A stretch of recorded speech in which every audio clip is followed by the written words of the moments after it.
Open Notepad. Type the following batch script in Notepad.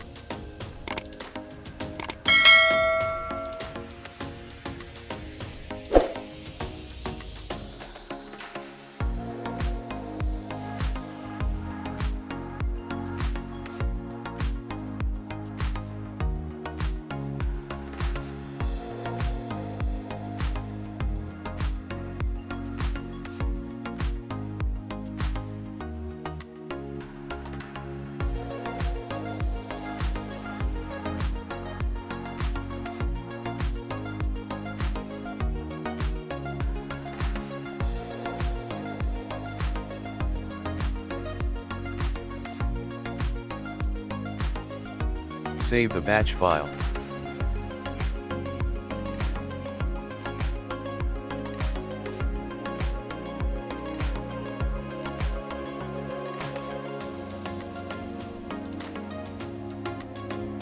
Put .bat at the end of the name.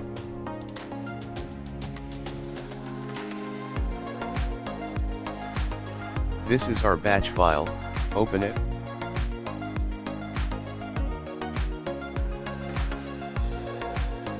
This is text that we want our batch file to display.